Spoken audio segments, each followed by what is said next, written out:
had no idea what podcasts were at the time. I have to do something better in my life. It sounds very cliche, but I can explain. They've instilled in us the importance of time blocking.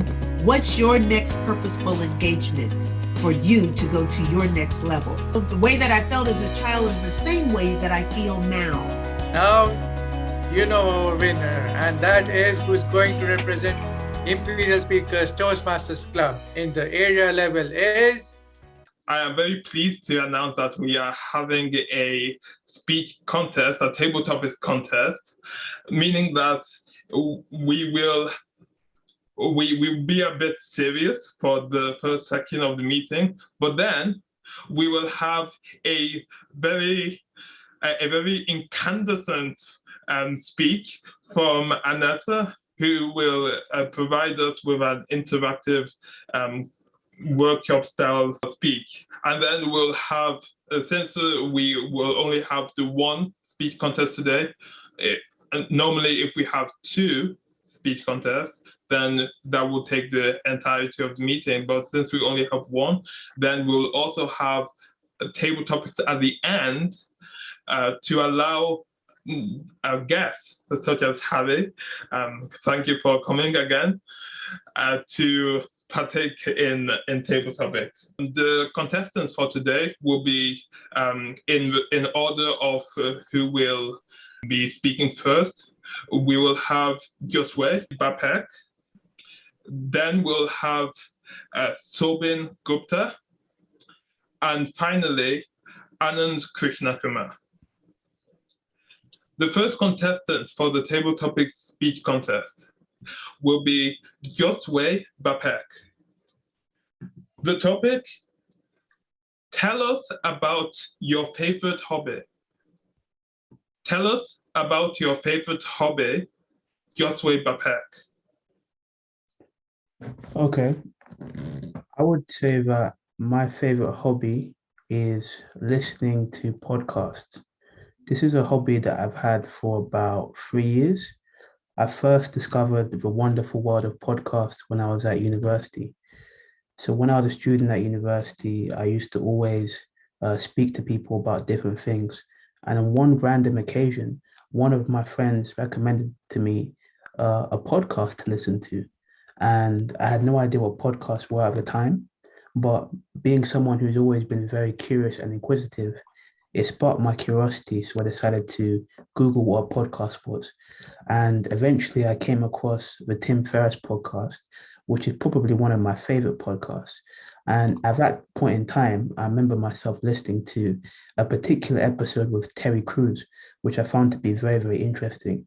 He talked a lot about his career, his life, and his ups and downs he's been through. And I found that I could relate to a lot of the themes that he was talking about. And so since then, I've re-listened to that particular episode many, many times. And I've also listened to a lot of other podcasts since then as well.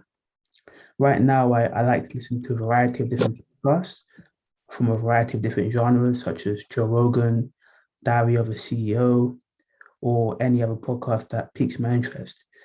But yeah, listening to podcasts is probably one of my favorite hobbies. Thank you for listening. The next contestant will be Sobin Gupta. The topic is: tell us about your favorite hobby. Sobin Gupta, tell us about your favorite hobby. Okay, can I start? Yes. My favorite hobby since I was in the childhood, I had this dream of going to the military. For that matter, actually, I started pursuing my dream. And for that, whatever is required, I started following that. So one of the activities what I did was my judo contest. So I was a judo player, and even I got a lot of medals in that at the state level, and even I have done nationals. And whenever I used to play this judo, moment I started playing, I would tell you, I used to feel so much energetic. Most of the time people used to ask me, you are a science student and still you do a judo and all this extracurricular, how do you manage that? It might affect your study perspective.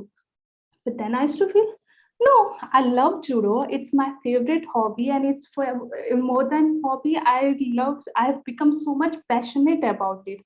Even though I started as a hobby or for some other reason, I have become so passionate that I love it, and it gives me energy, and it gives me the enthusiasm and to do something even better in my life. This hobby made me, this determined me, this judo defines me that I have to do something better in my life. So it's a great opportunity that I followed some hobby to a level that I even got went to nationals. I met so many people. So this hobby have not only defined me, it have given me a chance to meet to a lot of people and be myself, and I do what I wanted to do. So judo is one of the best part of my life, and I thank God I did it. I did not listen to other people, and thank you so much. So this was my hobby. The final contestant will be Anand Krishnakumar. The topic: tell us about your favorite hobby. Tell us about your favorite hobby, Anand Krishnakumar. Thank you, Contest Chair Chuka, and good evening, fellow Toastmasters. So the question given to me is, tell us about my favorite hobby. My favorite hobby is definitely listening to music. It sounds very cliche, but I can explain. I'll bring up two major points, two major additions to my life that listening to music brings up. There are actually three. So the first one is obviously the enjoyment and the pleasure, the auditory pleasure that we gain out of listening to music, which I'm sure most of us here can attest to. And the second addition that music brings into my life is when it comes to making connections with people, because I find that some people like me just love listening to music, and I've always got headphones around their necks, and I find that when meeting those kinds of people, there's an instant connection forms, even if we listen to completely different kinds of music. Like they could probably be listening to hip hop, and I'd probably be listening to classical music. It doesn't matter. There's still something common to talk about, and it's a great icebreaker as well. And the third one, which is probably the most significant in my life, is that listening to music has led me to music production and also DJing. And these two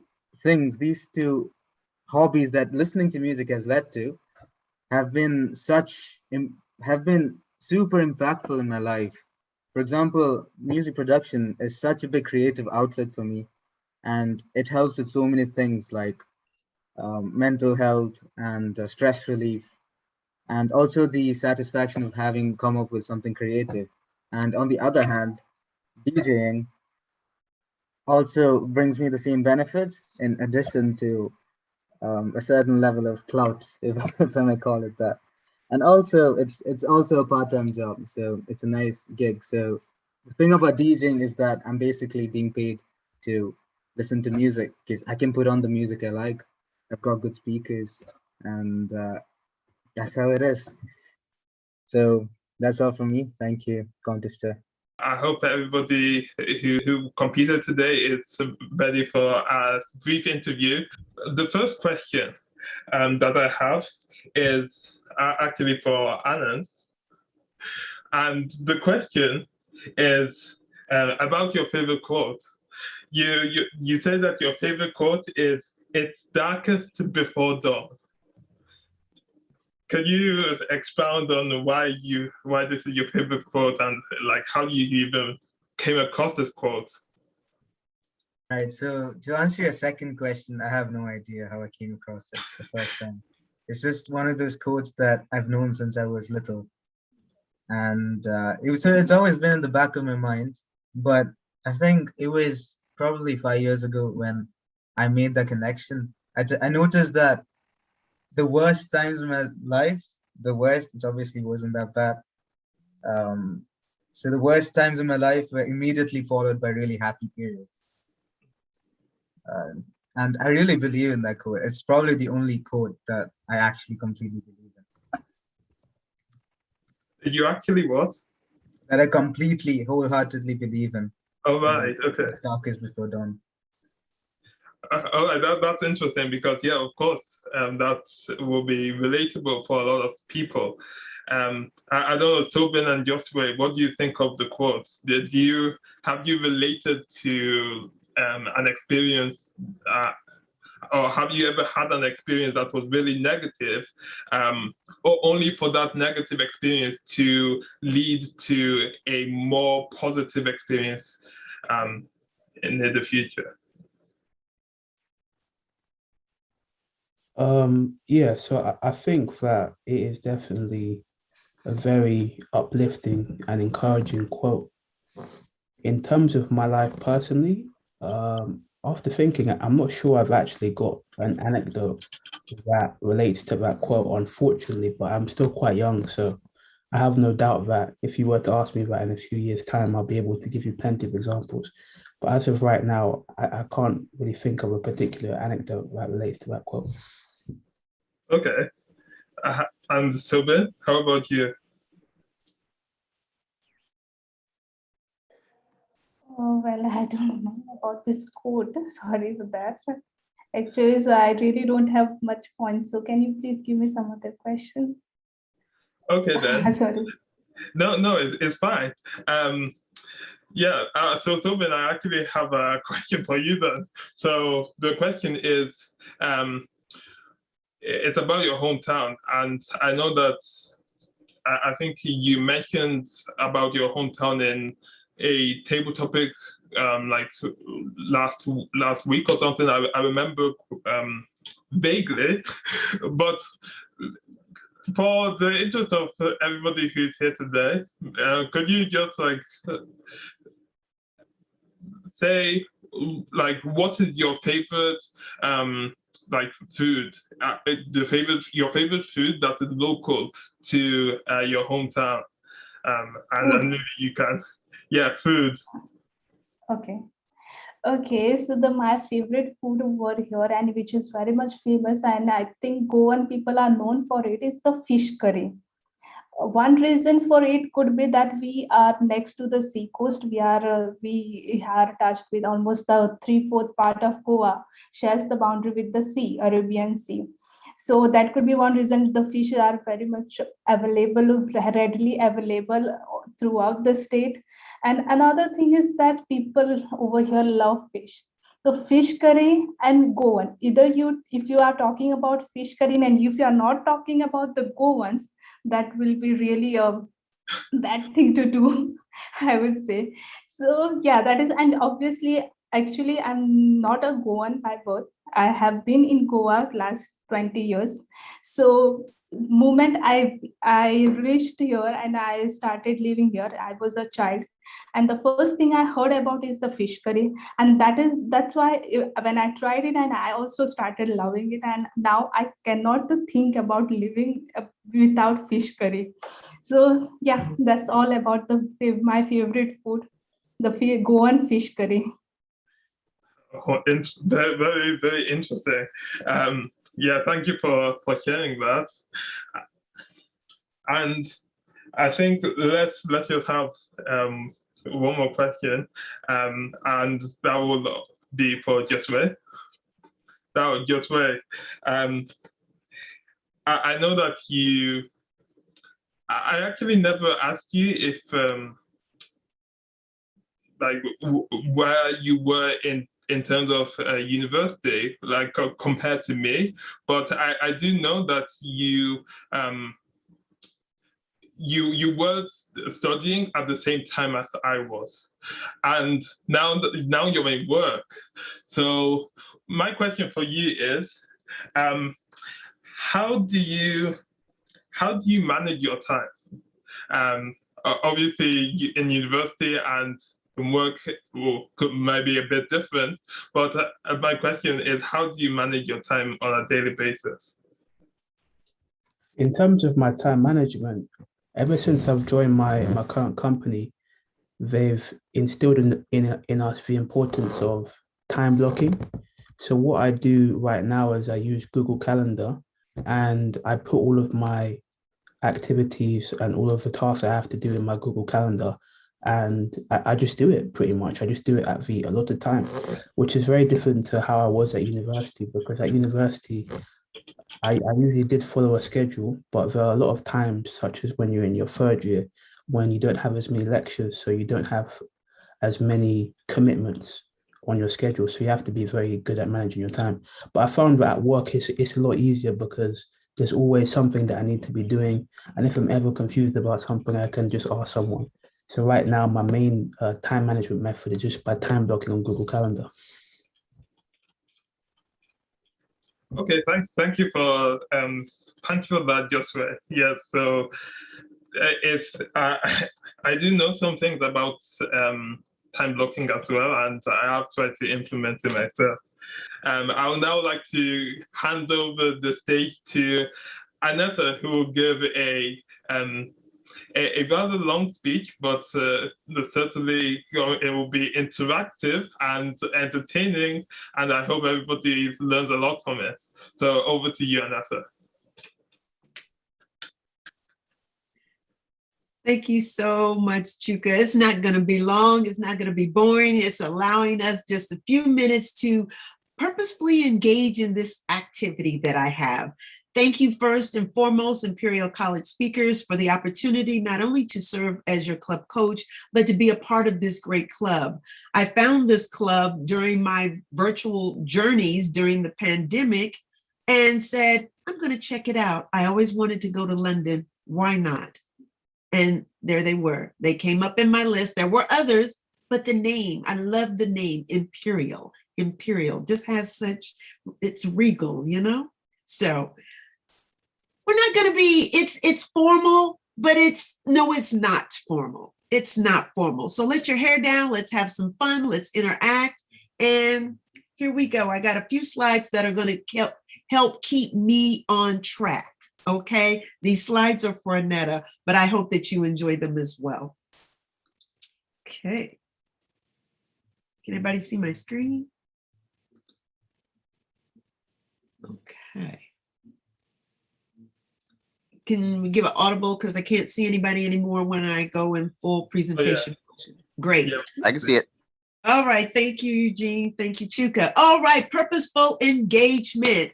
When you hear those two words, and you see this little graphic that I have on here, somebody just, a couple of people just tell me what comes to mind when you see the words and see the graphic. About having a meaningful conversation, about having an interaction for an aim. Okay, I like that. Anybody else? Does that have something to do with networking, maybe? Networking? Okay, good. Those responses are perfect. Keeping those in mind, let's continue on and see if that is what we're going to be doing and talking about today. And I'm not the only one talking, so. Right, next slide. I'm going to give you a definition of what I think it is and the purpose of it for today. We're also going to look at pathways engagement and then your engagement. Purposeful engagement. I coined this phrase for myself, the intentional interaction a person makes with their goals. So guess what, people? This is all about you. All about you. Wanted you to see the mission. Some of you, I know, are familiar with this, and maybe others are not. But I put the 3 mission of Toastmasters here on the screen so you can see where you are touched the most. I myself, serving as a district leader, all 3 of these impact me. My home club, and the other clubs that I am a member of or that I participate with, such as Imperial College, the club mission is very important to me. This is what the club says that they are on mission about for their members. The district mission, like I said, as a district leader, that one is what I say, I hold my hand up to be able to do for my district. My audience is not just my home club, but all the clubs that are in my home district. Then the Toastmasters International Mission, TI, as we like to fondly call it, TI mission is to empower individuals to become more effective communicators and leaders. That's what Toastmasters says that districts will help do and clubs will help do. These are the missions that impact you, some more direct than others. The club experience. Somebody just pick out one and tell me, have you experienced that in your time in Toastmasters?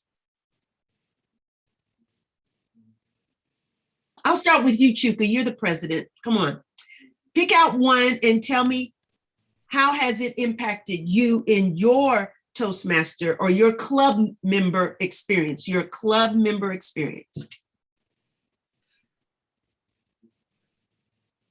Well, let me say, practice, of course, I've been impacted by all of these, but practice giving prepared and impromptu speeches. And if I say specifically impromptu speeches, I think that this has really empowered me in being in clubs. Obviously, I get to have the opportunity to participate in table topics, and we experienced some of that today.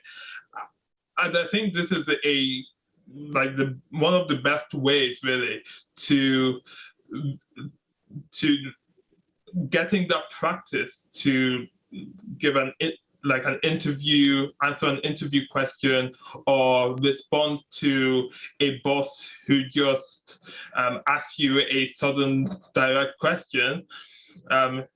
Yes, so I think I don't want to take too long to talk about it, but definitely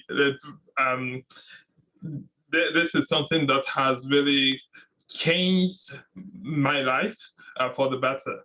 And it continues to, it's not even realized yet. I haven't actually been in a situation that really requires impromptu speaking skills and that will really benefit. So that potential is there, and it's just waiting for someday for it to be realized.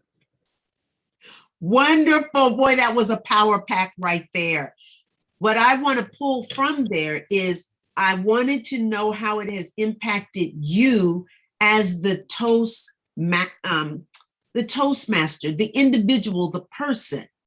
And you said the impromptu speeches and prepared speeches. That's what really drew you, because you wanted to grow in that area. So being able to come to a Toastmasters club meeting allows you that opportunity to practice giving prepared speeches as well as that impromptu. I'm going to put this question on the floor. How many of you think that an interview is a prepared speech or an impromptu speech?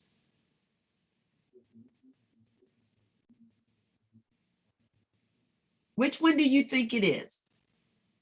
I would say that it kind of has elements of both, because usually when you go into an interview, you're prepared for the different questions that might come up, but usually there will be one or two questions that maybe you don't have the exact answer to. So in that scenario, you'll probably be more likely to give an impromptu speech. So I'd say it has elements of both.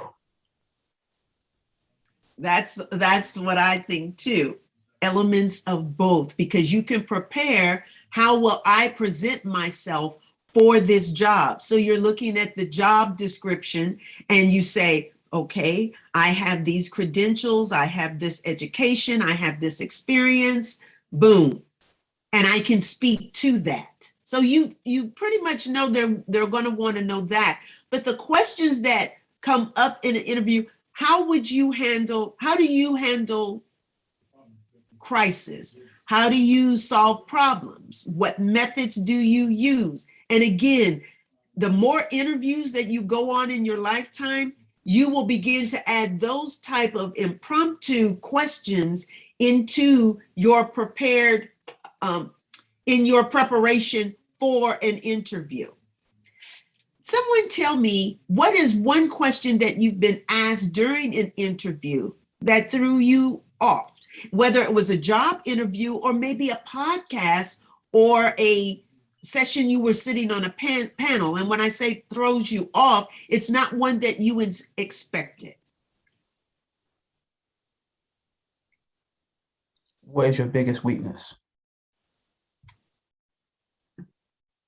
Okay. Why did it throw you off, or why did it maybe cause you to got to think about that for a minute? Not that you didn't know, but how would I? No, I'm going to let you say. You tell me. Yeah, so it threw me off because it's for a job interview. And to be fair, like I definitely had an idea of what I wanted to say, but I didn't know if it would be appropriate for the situation because I don't want to like incriminate myself or make myself look bad. So that's why I hesitated when I heard that, because I didn't want to like sound too bad. And yeah, that's why it threw me off. Exactly. In that, and this is for anyone to answer, and thank you, Josué. Josué. Josué, thank you.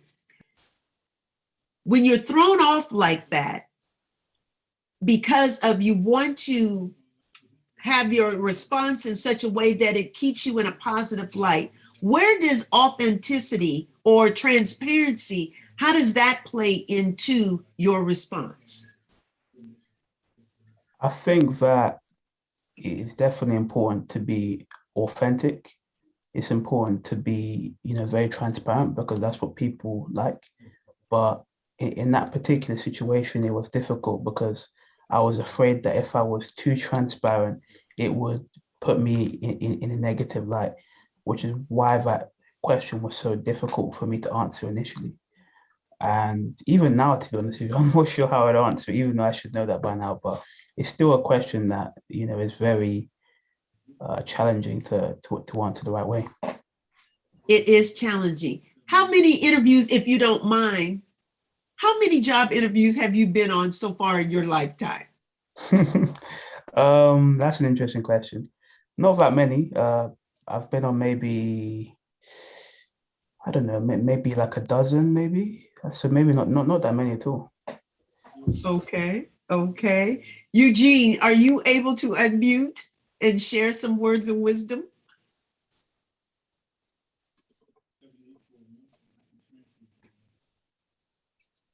Is Eugene here? I'm sorry.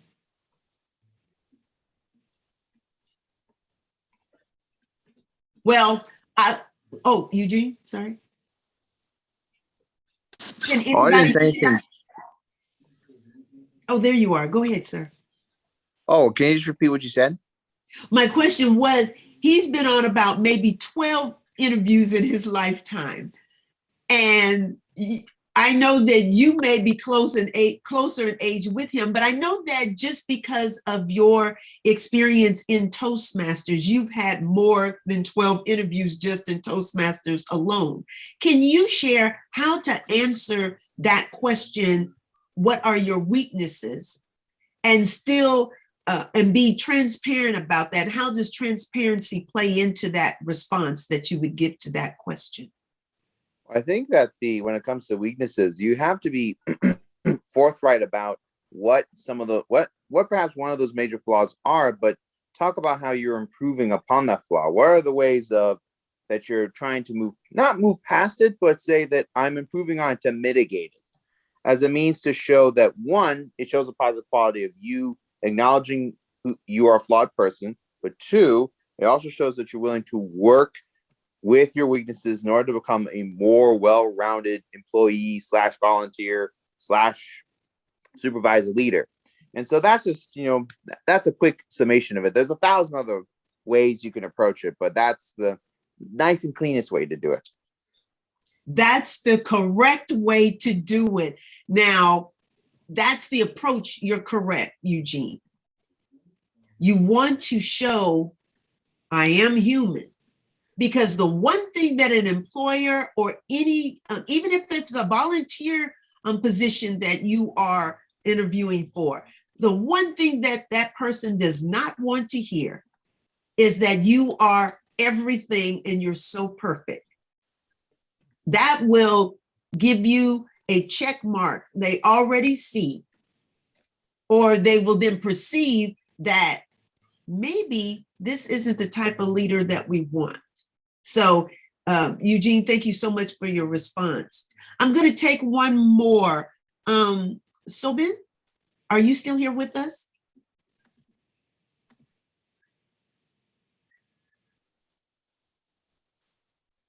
Sobin said that he has to leave, so I don't know if he.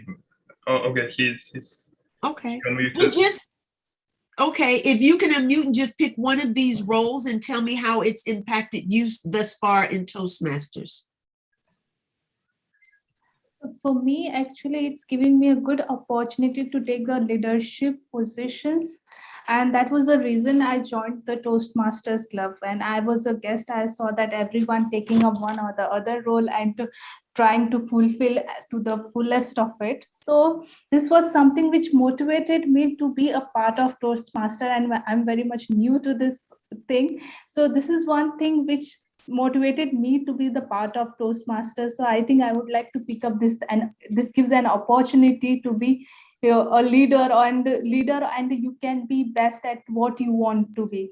And of course, since we get a lot of chances to speak here, we can improve on our speaking ability. So this is all about what I feel in my this short journey of Toastmaster. Outstanding. That's what every district leader, club president, we want to hear. We want to hear. Exactly. Well, thank you so much for sharing that. For the sake of time, I'm going to move through this, but maybe this is a conversation that we could have another day. I'll come back and present further on that, but I want to continue to get to this part. Pathways is one of the promises that Toastmasters says. Being a Toastmaster, we take pride in our education system, the funnel in which you can grow and further develop your communication and leadership skills. If you've not already seen this, do know that there are currently 11 paths of content. It's all online. There are 300 unique competencies in all of these paths, 300 unique. So each path comes with unique competencies. And I just recently saw, we were celebrating someone on Facebook in the Toastmasters group, of which you can join that. It is 4 Toastmasters from around the world that come and talk about what's happening with them and celebrating them. She has done or completed all 11 paths, all 11 paths.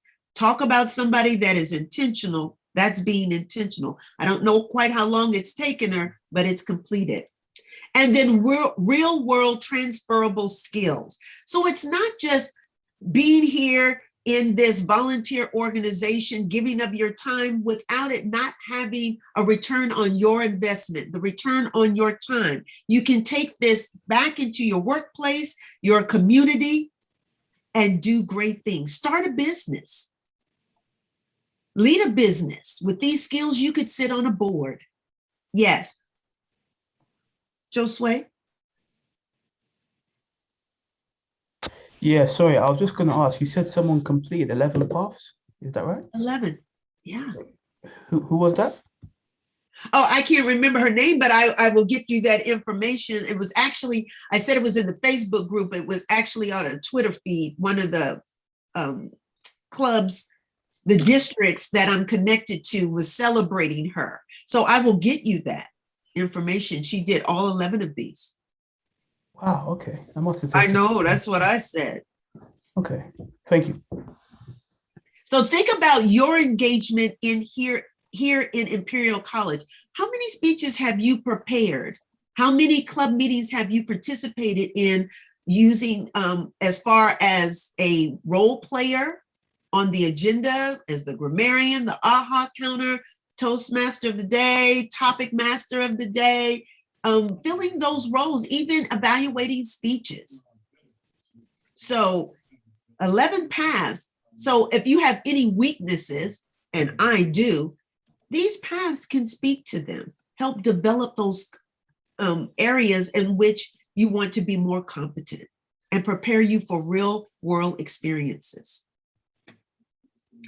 The member interest survey. Some clubs use this, some do not, but at least you should be asked from the Vice President of Education, what are your goals for Toastmasters? Chuka and Sobin, both of them said what drew them. What did they want to work on?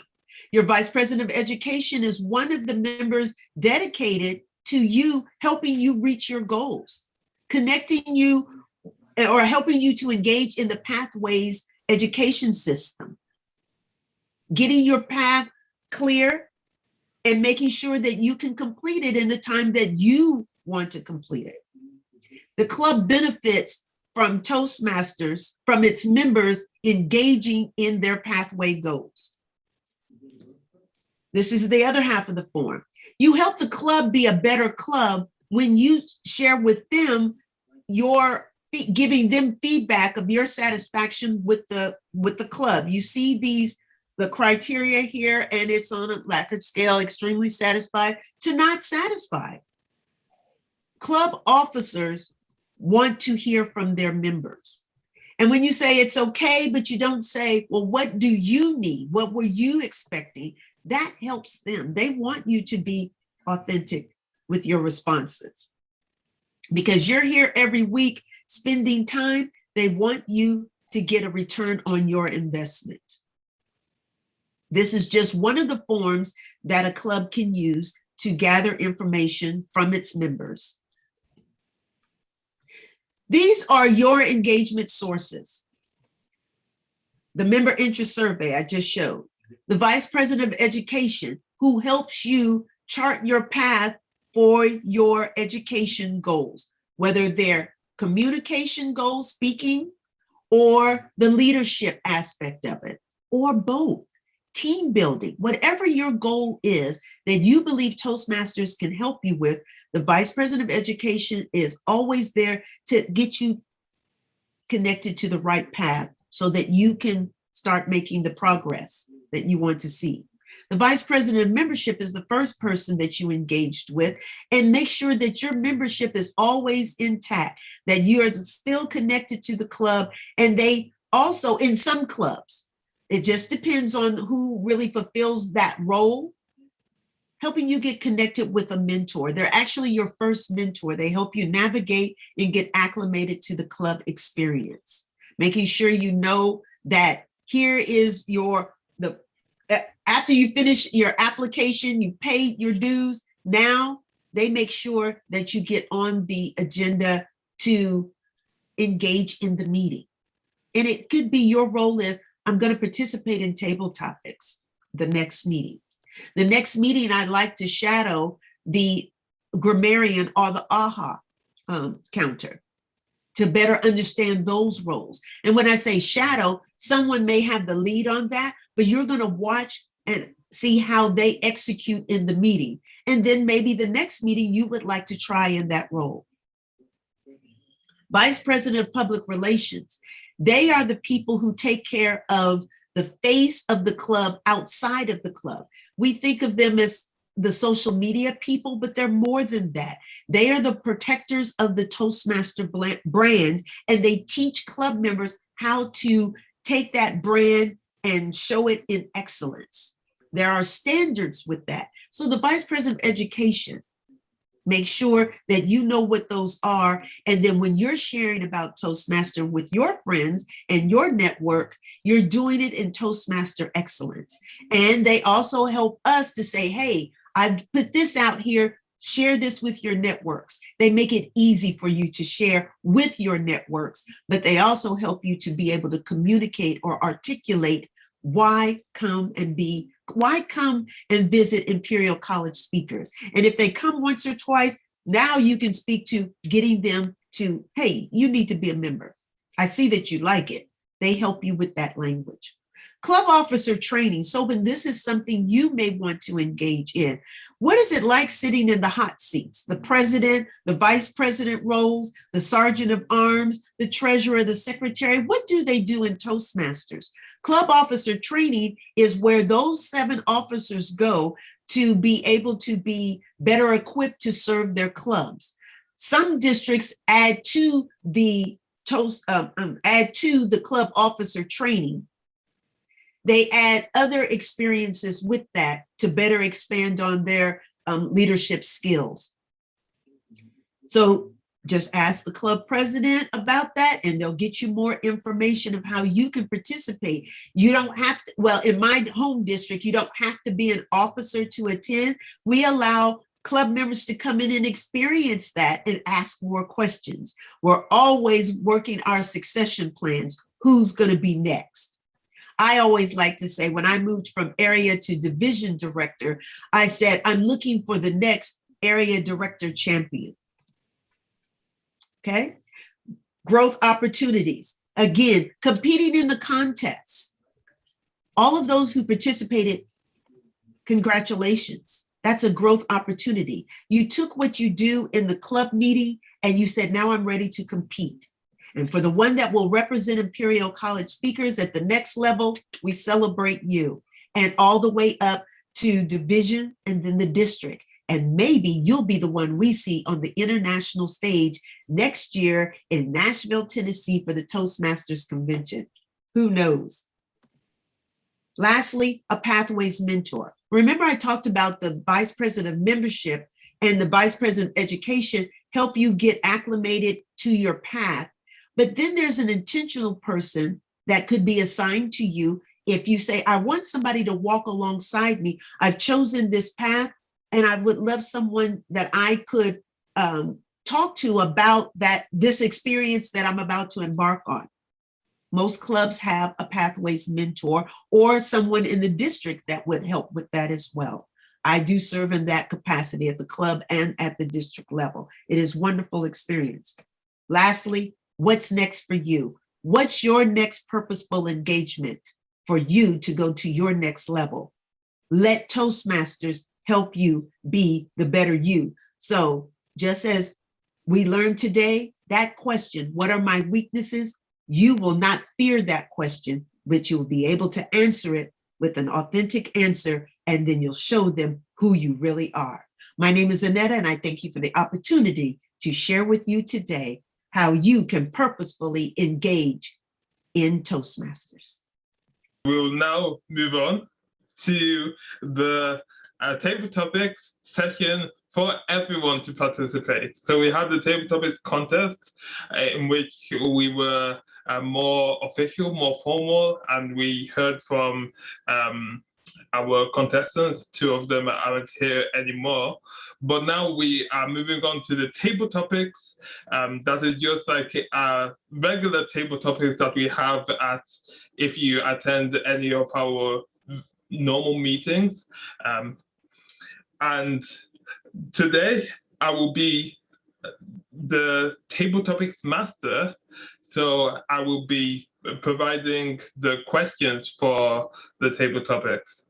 And the theme of the table topics is childhood memories. And this is from a table topic session that I also participated in just a few days ago. So it's the questions are still fresh in my mind.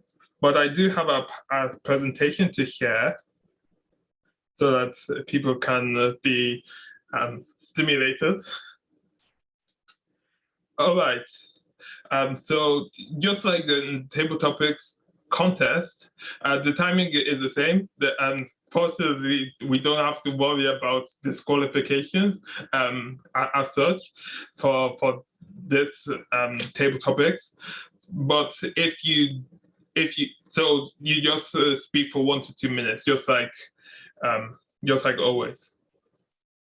All right, so I hope that everybody is ready, and only Harry and okay. If you can, please show your video and show us yourself. Yeah, thank you, everybody, and we can begin. The first question: what were you like when you were a child?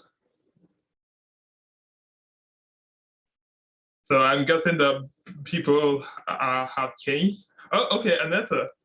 I'll take that one. I like that question very much. What was I like as a child? I was just like I am now, full of questions, always wanting to know what was beyond the cornfields. I live in the Midwest in US, and cornfields and soybeans we are major producers. And I always says, what's beyond the cornfields? There's got to be more than this. It's got to be more than these cornfields and soybeans. I even would pick strawberries during the summer. I got to go beyond the cornfields when I went to Japan. So as a child, my dad took me to Canada, and I thought it was the greatest place. You would have thought I had went around the world to the other side of the world. I've been a child of wonder, and I love to do activities that allow me to purposefully engage with other cultures, races. I want to know as a child, the way that I feel now, the way that I felt as a child is the same way that I feel now. Is there more for me? What's out there for me? But more importantly, what can I give to the world? I'm going to let them know who I really am. Back to you, Mr. Topics Master. Thank you so much, Aneta. Yeah, curiosity definitely is, and I'm so glad that you have definitely tried to maintain that curiosity all throughout life. I really think that curiosity and being able to ask questions. Perhaps you've heard of the Socratic method. It's all about asking questions. This is really the way that we can solve problems and understand things better at a deeper level. So thank you for that. Toastmaster Chuka, let's see our timer is here or not. Okay, yes, Magdalene. I am here, but I think when there is a slide, I can't see myself, so I didn't realize that my camera is off, but I am here. Sorry. No problem. So, yeah, for Aneta, I managed to get a roundabout time for her. So we can just move on. And Magdalene, the timing is just the same as the table topics contest. It's 1 to 2 minutes. So if you can do that, then yeah, that will be very much appreciated.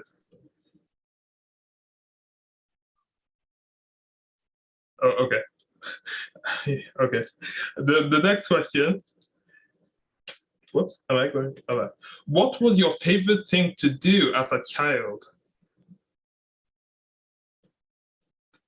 What was your favorite thing to do as a child? Did I take this one? Yes, Janet. Great to see you. Hi, Chuka. It's great to be back. So what was my favorite thing as a child? So before getting to that, actually, I was quite fortunate during my childhood. I spent it in Beijing, China, and I lived in a multicultural society. So I lived in a compound, and I was surrounded by people of different nationalities when I was young. And that consisted of people who were Mexican, American, British, German, Chinese, and so on. And what we used to do when we were young is we used to get together and we used to climb the walls and run across the walls throughout the entire compound. And quite strangely, looking back, it was quite a dangerous thing to do And I don't see why people would appreciate little children running across their walls and looking into their houses. But fortunately for me, the residents were very kind and they never actually said anything. And looking back, that's actually one of the most fond memories I have of my childhood, doing such a carefree thing and enjoying it so much and just being able to, fulfill those desires as a child. Yeah, thank you. Back to you, Chuka. Thank you so much for sharing that, Janet. I don't know if perhaps I could get away with that in Nigeria, which is where my parents are from, but I don't know if it would be a similar case here in the UK. Okay, the next question is, would you want to live as a child today or as you are now? I'll take one. Okay, thank you, Suhan.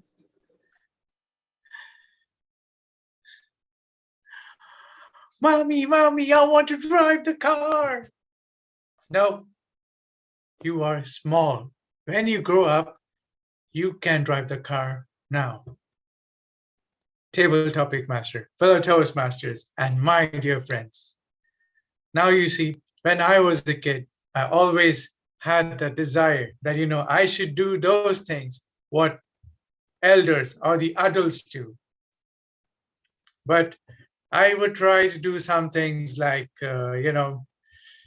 putting my leg around the couch and, resting like a king.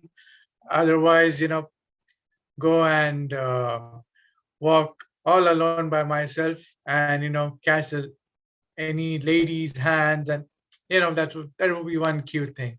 But I would never get to do something that I'm not doing right now. That is smoking. I always used to fancy what is smoking like, but when I went near, I got distracted by the smoke. And now also I'm still distracted by the smoke, that I stopped that as a thing. And then as and when I grew older, I realized, as a kid, it was quite easy to do things that I want. But now it's very difficult to do it. It's not difficult. Just that when we were kids, we never knew how how easy it would be or difficult it would be back then. But now, being adults, it's also one way good thing. And we also don't know that we also have a generation to succeed ahead of us. And moreover, I would like to conclude saying that when my next generation comes, I'll be very happy to see them and also let them do what they want to do as a child and also as an adult. But moreover, it's good to have a child inside us than being an adult at times. It's not that you should be adult only. No. So back to you, Chuka. Yes, indeed. Thank you very much, Suhan. Yeah, I hope that people can look at, peer into themselves and look at the child inside of them and see what they can do with that, because our lives don't have to be like so strict all the time. Once we become adults, we can still have that playful attitude, and that's where we can get some of the more creative ideas as well. So thank you for that. And the next question is, would you change anything about your past? So I don't know, maybe you, like Suhan, you don't want to put up your leg on the bed because it would ruin the couch or something. But would you change anything about your past? Any volunteers? Eugene. Okay, Eugene. Well, I guess being voluntold is fine. Yeah, sure. Let's see. What would I change about my past? I think the one thing I would change would be nothing, to be honest. I am pretty content with everything that's gone on with my life and how it's progressed. Sure, I've made mistakes, but those mistakes have led to monumental changes that have made me a better person on multiple fronts, whether it's making mistakes in school, making mistakes in relationships, making mistakes in life in general. It just made me a wiser person, more capable of understanding the complexities of this world and how humans work.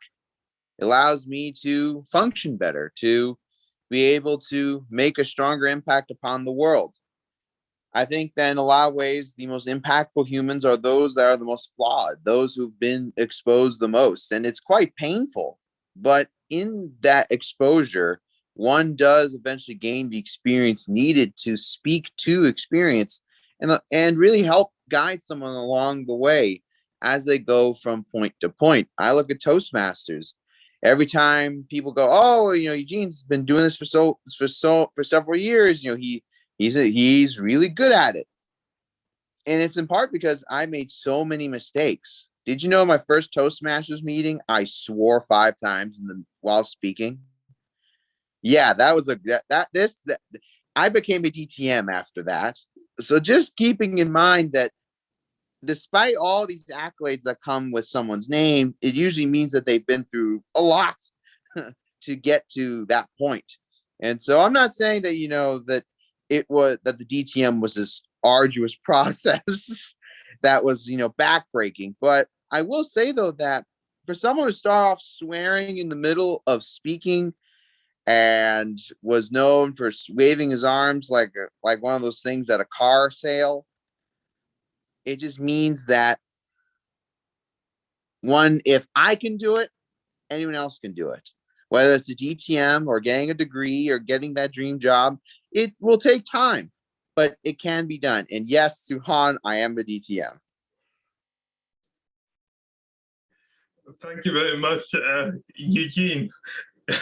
Yes, I can see that Annette is clearly relating very, very passionately to that speech, Eugene. And I don't know, maybe someone else could relate potentially. Maybe there are future potential DTMs in the audience who have also made not the best impressions. Perhaps I should say, in their first Toastmasters meeting. We can only imagine, but certainly being a DTM is no easy feat, but it is a very notable status. Okay, let me reshare my screen, and then I think we'll only have a few more table topics since we have so that everybody can speak. So the next question is, do you believe? Okay, I think maybe we've had this question. Let me see if the next question. Okay, this one is different to more different. So the question is, at what do you think children do better than adults? So what do you think children do better at that adults perform worse?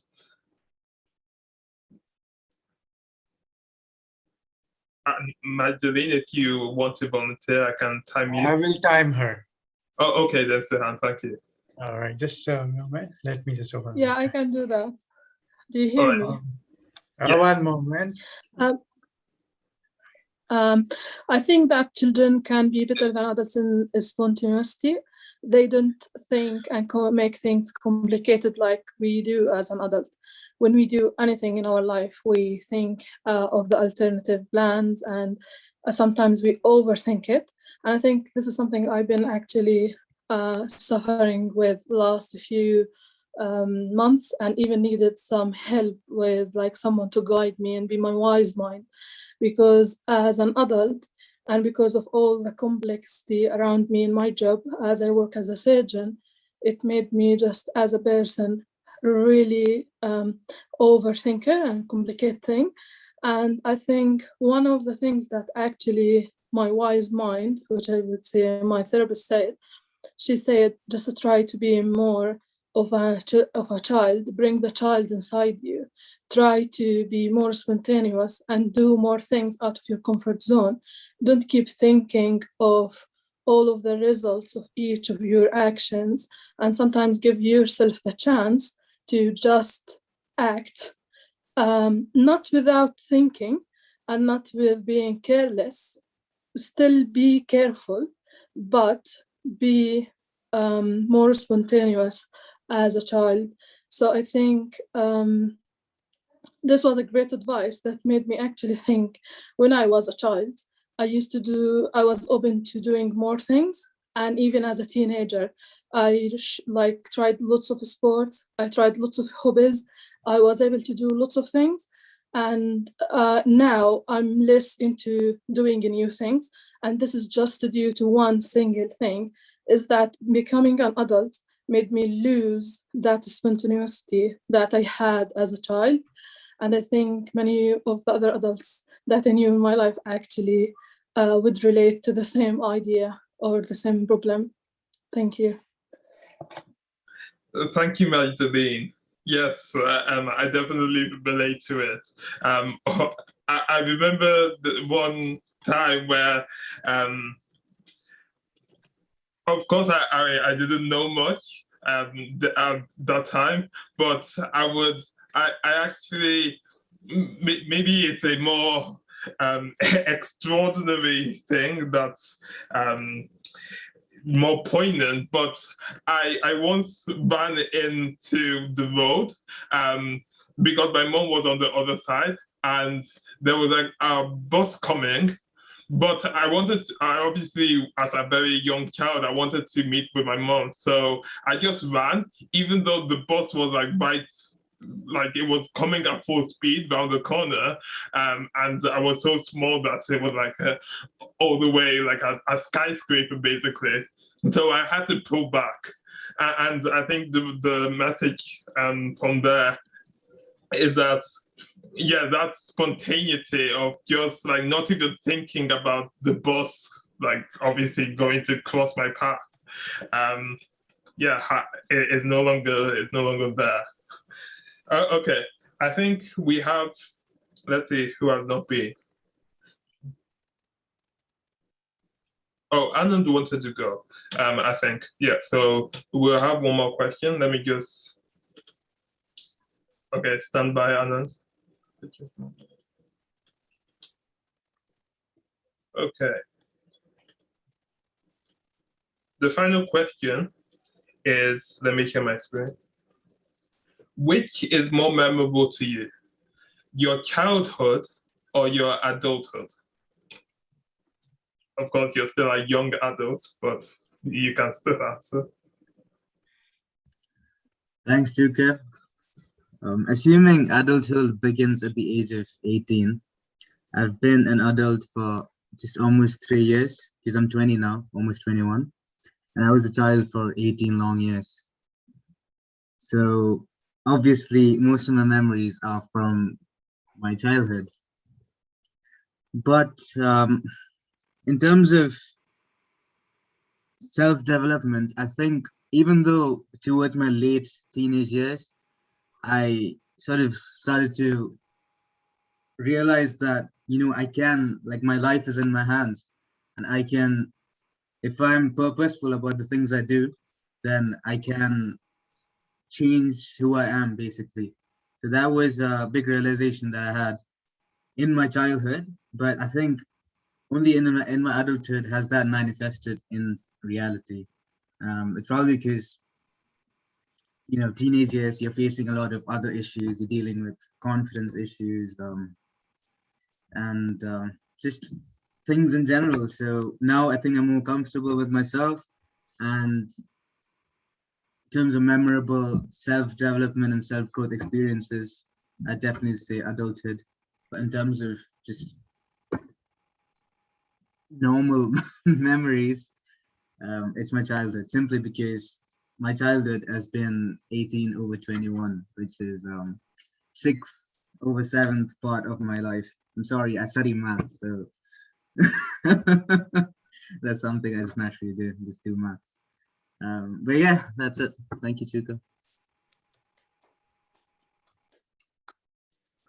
Thank you very much for giving your take on that question, Anand. Yes, I of course appreciate that. Well, I am quite a young adult myself, so I can definitely relate to that, to your response there. Okay, so we now end the meeting, and yeah, hopefully we also have a very long and prosperous life ahead of us, many more years to come, so we'll have a prosperous and a very interesting adulthood.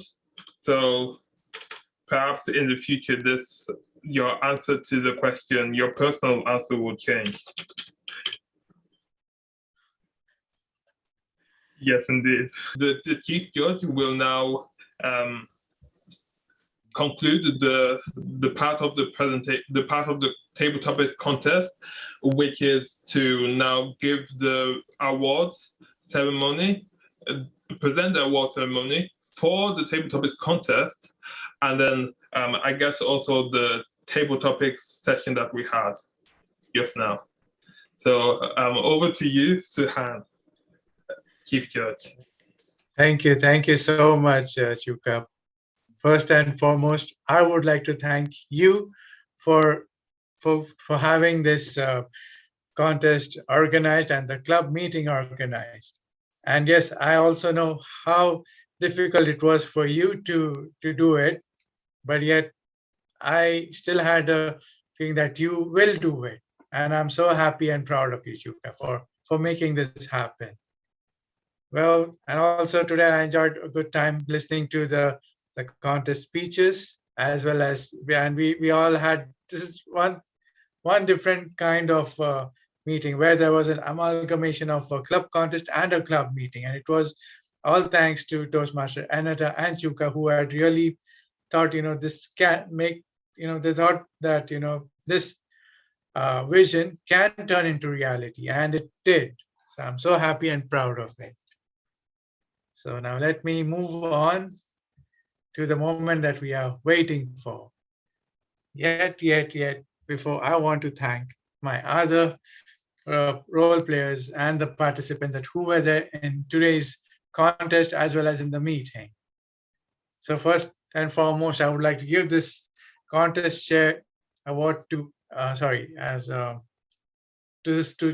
Vobodo for doing this role as a contest chair and doing it smoothly.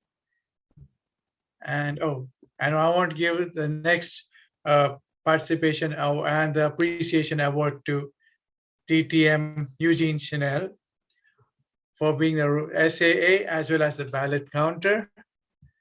Then I would like to appreciate Toastmaster Mazdaleen Hussein for being the timer.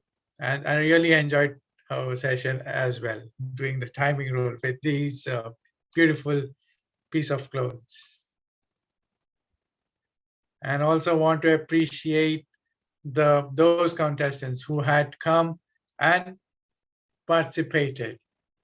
First of all, I want to thank Toastmaster Josué Bapeck for being the contestant. Then to Toastmaster Sobin Gupta as well. And lastly to Toastmaster Anand Krishnakumar as well. So these are the appreciations. Now it's time. I know your hearts are beating. So let's see. Now who is going to, out of three, who is going to the area level now? So our second runner-up for today's contest is, drum roll.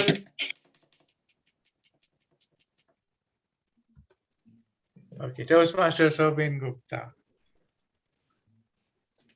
And the first runner-up for this table topic contest is Toastmaster Josué Bapeck.